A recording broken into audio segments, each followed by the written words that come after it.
Joining us now with his take is Florida Senator Rick Scott, National Republican Senatorial Committee Chairman. Senator, thank you for joining me on Kudlow. Senator, let's get your take. Are Democrats close to getting a deal on this massive socialist spending bill? If they were close to getting a deal, it would already be done.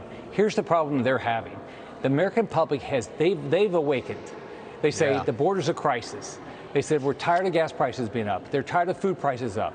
They're tired of this debacle in Afghanistan. And now they see Bernie Sanders' socialist agenda being passed, and they know it's all caused by bad policies from the Democrats, and they don't like it.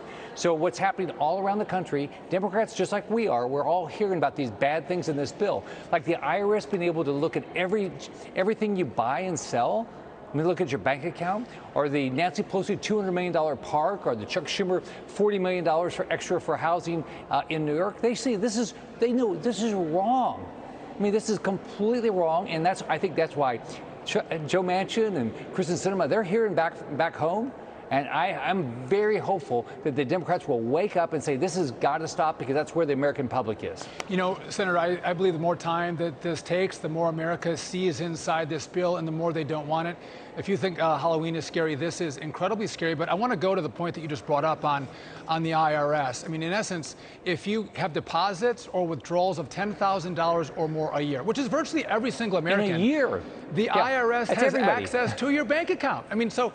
Right. It was one thing when they want to audit you and think you've done something wrong. That's fine, but they get all of our information. Do you think this will stay in the bill, or will there be enough pressure? I know there's 100 individuals of banks and of outside groups that have put pressure on Biden to say, get this out. It's hard to comply with this. And we're not even sure the information will be secure when you take everybody's bank records. So where do you see that going? Let's remember, first off, let's remember the IRS is not secure. Remember, they had the biggest breach a few years ago? 100%. So your information is not secure. And by the way, wouldn't you think this would be happening in communist China, not in the United States of America, where we're supposed to have some privacy? Yes. Right? So I'm very hopeful that this won't happen, and I'm very hopeful the bill won't happen. It's bad for Americans. I grew up in a poor family. I watched my mom struggle to put food on the table. That's what these Democrats are doing right now. They're telling people, oh, you got to pick. Do you want gas that you can't afford, or feed your kids at night? I mean, you can't do both, because look at what's going on around this country. This inflation is just killing people that are poor and people on fixed income. I'm going to fight against it. I think Republicans are going to continue to fight against it. And Americans across the country are calling their House and Senate members saying, enough's enough. This has got to stop. Socialism is not for the United States of America. I'm telling you what, Senator, I think that's why more and more people are saying, maybe crypto is the right place to be. You can't seize it from me, and the IRS, obviously you have to pay taxes on your profits, but they're not going into your crypto account right now and finding out what you have, which is people in America still yearn for freedom. This is everything but freedom. But I want to go to you on this. Obviously, Republicans have had trouble over the course of the last couple of elections with suburban voters, especially suburban moms. You guys have just done some polling. What are you seeing with suburban voters and messaging and issues that you think will resonate with Republican candidates? So here's how Republicans are going to win in 22.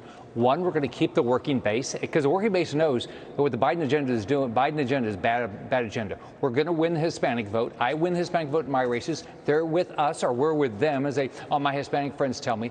But the suburban vote, we just put out a poll that in August of 2020, we would have lost the suburban vote by 5 points, a generic Republican versus a Democrat. Right now, we're ahead by 4. And here's the reason why. Schools, the jobs, the wasteful spending, the border, Afghanistan, and they put it all together. They say Democrats are absolutely incompetent to run this country. You know what, Senator? I'm a very simple man.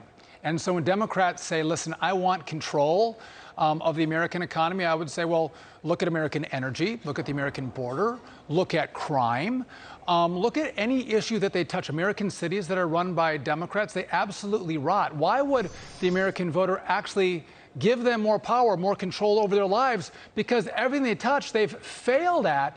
And that's why, again, I think a lot of moms and dads in suburban America, they care about their kids, they care about the economy. And again, to your point, if you're looking at saying, am I putting gas in the car or am I buying toilet paper? No American wants to be making that choice with this high inflation that's coming under this massive spending and horrible policies from the administration. I'll give you the last word. It comes down to 3 things. What do Americans want? They want self-sufficiency. Yep. They do not want to be dependent on government. That means a good economy. Yes. Number two, they care about their kids' education. And number three, they want to be in a safe community. They don't want to defund the police. They want to fund the police. We talk about those issues, we're going to have a great 22. You know what? I agree with that. And you know what? Even if gunshots aren't ringing out in your neighborhood, when you see gunshots ringing out in someone else's neighborhood and young kids dying because they're taking law enforcement off the street, that is a failure for Democrats, and it's going to be beneficial for all Republicans up and down the ticket in the next election. Senator, thank you for your great work, and thanks for sharing that polling data with us. Have a great day.